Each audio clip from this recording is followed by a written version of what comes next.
अच्छे कर्म करती थी फिर भी मेरा बेटा क्यों चला गया? ये नई खेती है, अच्छे कर्म।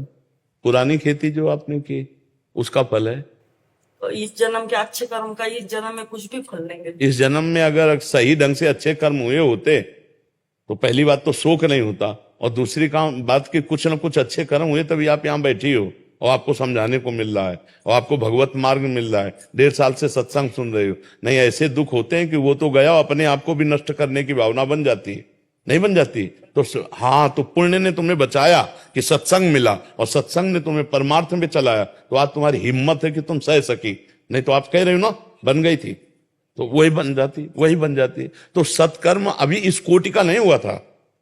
भगवान की तो कृपा को हो, सत्कर्म इस कोटि का नहीं हुआ था। नहीं, सत्कर्म अगर इस कोटि का होता तो आपको क्षोभ ही नहीं होता, आपको पता हो जाता कि खेल है, भगवान की वस्तु थी, मैं अपना मान रही थी। अब सरकारी आदमी जितने दिन के लिए आया नहीं, ट्रांसफर होगा, जाएगा, सबको जाना पड़ेगा।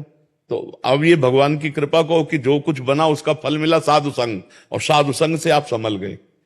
तो अगर किसी को ऐसा लगता हो कि वर्तमान में आप कितना भजन किए होगे, आप कितना साधन किए होगे, यहां बचपन से एक ही धंधा है।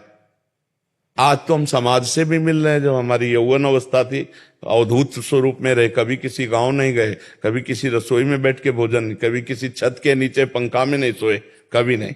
खंडहर या भगवान शिव का मंदिर या वृक्ष और गंगा का किनारा, हमारा हरिद्वार के नीचे से लेकर और काशी विश्वनाथ तक यही यात्रा का हमारा यही रोड रहा पूरे जीवन, और कहीं गए ही नहीं, पूरा जीवन इसी में रहे, और दोनों किडनी फेल हैं। अब इस जन्म का भजन बोले, इसका क्या फल है कि ऐसी स्थिति में भी हम लगाए आसन बैठे हैं 4 बजे से, वहां सत्संग, यहां एकांतिक। ऐसे किडनी फेलियर नहीं बैठते जैसे तुम्हारे सामने बैठे हैं, कोई परवाह नहीं। हर कितना जिसके किडनी फेल हो उससे बात करके देखना कि तुम्हें कितना कष्ट होता है। हर कष्ट को रौंदे हुए शांति से बैठे हैं। तुम्हें लग रहा है हम कष्ट में हैं, तो लेकिन हम वहां नहीं है, जहां कष्ट है वहां नहीं है। इसलिए आपको मुस्कुराते हुए आनंद में, तभी लोगों को लगता है किडनी फेल इनकी, झूठी बात करते हैं इनकी किडनी फेल कैसे है, क्योंकि किडनी फेलियर आदमी डिस्टर्ब होता है ना। और हम आप कहते हो कि डिप्रेशन से बच गई सत्संग सुन के, तो हम डिप्रेशन में कैसे चले जाएंगे? हम हर समय बिल्कुल अलर्ट तैयार, जैसे नहीं कि सरकारी फोन आवे कि बस गाड़ी छोड़ी, बंगला छोड़ा और गए, बस ऐसे बिल्कुल तैयारी। न मरने का डर है और न जीने की इच्छा है, अद्भुत आनंद है। अब ये हमारी नई खेती है, और उसी के बल से कहते हैं कि आप भी बहुत जल्दी लाभ ले लो। अगर आप चाहो जल्दी लाभ लेने का मतलब, इंजन बनाने में कितने महीने लगे होंगे इंजन तैयार करके, लेकिन डिब्बे में 100 लोग बैठते हैं, इंजन में कम लोग।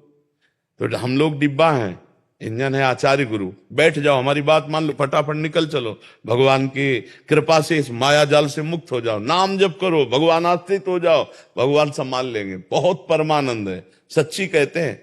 ये भगवान ने हमको मतलब अनुभव दिया। अगर हमारी किडनी ना खराब होती, हम दूसरे को उपदेश करते सब कुछ सहो, तो कहते तुम जिनके पांव न गई बेवाई वो खा जाने पीर पर आई।